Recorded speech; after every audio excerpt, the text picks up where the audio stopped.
आपके जीवन की आंधियां परमेश्वर का वचन पूरा करती हैं। कैसे? मुझे यकीन है कि आप सबने अपने जीवन में कभी ना कभी कोई ना कोई आंधी या तूफान तो जरूर देखा होगा। जब बहुत तेज हवा चलती है, फिर मिट्टी उड़ने लग जाती है, पेड़ों की जो डालियां होती हैं वो तेज तेज झूलने लगती हैं। ऐसा खतरा होता है कि कोई चीज गिर जाएगी, कोई पेड़ टूट जाएगा या कोई खंभा गिर जाएगा। ऐसे में अगर आप बाहर उस तूफान में, उस आंधी में फंसे हैं तो आप क्या करते हैं? जाहिर है आप कोशिश करते हैं कि जल्दी से जल्दी किसी सुरक्षित स्थान पर पहुंचा जाए जो चारों तरफ से ढका हो, ऊपर छत हो, ताकि आपको कोई हानि ना पहुंचे। आदन के बागीचे में जब परमेश्वर ने आदम और हवा को रखा था तो इस पृथ्वी पर ऐसी कोई विपत्ति नहीं थी जैसे आंधी और तूफान होते हैं। लेकिन आदम ने जब आज्ञा नहीं मानी परमेश्वर की, तो न केवल उसमें पाप और मृत्यु आई, बल्कि बहुत कुछ बदल गया उस समय के बाद पृथ्वी पर, जिससे कि आंधी और तूफान भी आने लगे। लेकिन क्या आपने कभी सोचा है कि जब सब कुछ परमेश्वर के नियंत्रण में है तो वो ऐसा क्यों नहीं होने देता कि कभी कोई आंधी या तूफान आए ही ना? क्या ऐसा भी होता है कि परमेश्वर स्वयं आंधी और तूफान उत्पन्न करता है? तो उसका उत्तर है हाँ। बाइबल कहती है भजन संहिता 107:25 में, क्योंकि परमेश्वर आज्ञा देता है वह प्रचंड बयार उठकर तरंगों को उठाती है। तो वो तेज हवाएं वो जब आती हैं, जब परमेश्वर की आज्ञा से, तो वो लहरों को बहुत ऊंचे ऊंचे उछालती है। तो समुद्रों में भी तूफान आते हैं जिससे बड़े बड़े जहाज डूब जाते हैं। फिर एक बार यीशु अपने शिष्यों के साथ जब जा रहा था नाव पर, तो यीशु सो रहा था नाव पर, और उसके बाद एक तूफान आता है।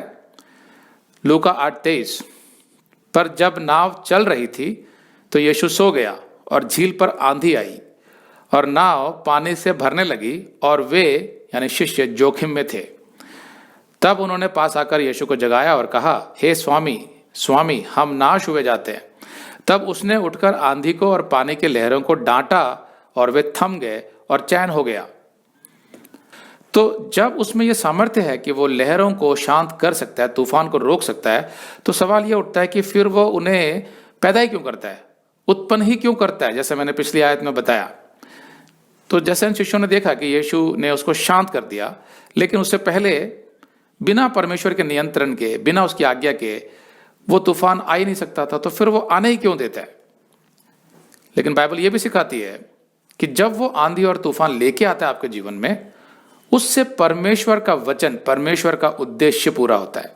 कहने का मतलब यह है कि वो जो आंधी और जो तूफान आया आपके जीवन में, वो परमेश्वर के किसी खास उद्देश्य की वजह से आया और ये उसकी इच्छा में था जिसकी वजह से आया। भजन संहिता 148:8 कहता है, हे अग्नि और ओलों, हे हिम और कोहरे, हे उसका वचन मानने वाली प्रचंड बयार।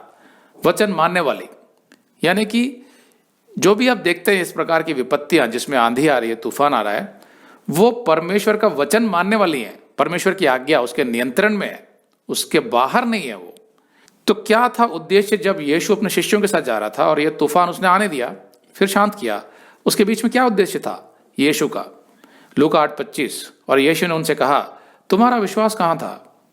तो एक ही उद्देश्य था कि वो देख ले कि यीशु कौन है, उसमें क्या सामर्थ्य है, और उनका जो विश्वास अभी यीशु पर पूरा जमा नहीं था उसको उठाया जाए, उसको बढ़ाया जाए। इसलिए यीशु ने पूछा, तुम्हारा विश्वास कहां था? मैं तो नाव में सो रहा था, मेरे रहते हुए नाव डूब कैसे सकती थी? तो वो तूफान जो आया, वो आंधी, अगर आप ये संदेश पूरा देखना चाहते हैं तो आप इसे हमारे वेबसाइट hindiBiblestudy.com पर देख सकते हैं। ये वीडियो हमारे जनवरी के वीडियोस में अपलोड किया हुआ है, तो जिनके पैकेज में भी जनवरी का महीना शामिल है उनको ये वीडियो उनके माई अकाउंट में जनवरी के वीडियोस में मिल जाएगा। अगर आप हमारे वीडियो फोन पर देख रहे हैं तो अच्छी स्पीड के लिए कृपया गूगल क्रोम या मोजिला फायरफॉक्स ब्राउजर इस्तेमाल करें। तो इनको डाउनलोड करने के लिए आप प्ले स्टोर में जाएं और ऊपर गूगल क्रोम टाइप करें, फिर आप गूगल क्रोम ब्राउजर पर क्लिक करें और उसे इंस्टॉल करें। ये एकदम फ्री है। इसी तरह आप मोजिला फायरफॉक्स टाइप करें, फिर आप मोजिला फायरफॉक्स ब्राउजर पर क्लिक करें और उसे इंस्टॉल करें। यह भी एकदम फ्री है। इसके बाद आप गूगल क्रोम ब्राउजर को क्लिक करके उसे खोलें और उसमें hindiBiblestudy.com टाइप करें। मतलब पूरा हिंदी बाइबल स्टडी .com एक साथ बिना किसी गैप के, तब हमारा वेबसाइट गूगल क्रोम में खुल जाएगा और आपके वीडियोस अच्छे से चलेंगे। इसी तरह आप मोजिला फायरफॉक्स ब्राउजर भी क्लिक कर सकते हैं और उसमें भी बिना गैप के Hindi Bible study .com type कर सकते हैं। उसमें भी हमारे वीडियोस बिल्कुल आराम से चलेंगे। इसके अलावा अगर आप चाहें तो बेहतर स्पीड के लिए आप वीडियो के नीचे बने प्ले बार पर सेटिंग्स का चिन्ह दबाकर 240p 240p सेलेक्ट कर सकते हैं, जिससे आपका बहुत ही कम डेटा खर्च होगा। 240 सेलेक्ट करने के बाद आप वीडियो के बाहर कहीं भी क्लिक कर दीजिए, फिर वीडियो को पीछे ले जाकर शुरू से देखिए।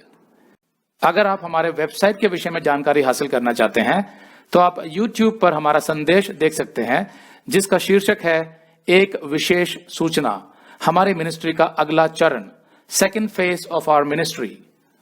उसका लिंक इस वीडियो के नीचे दिया हुआ है।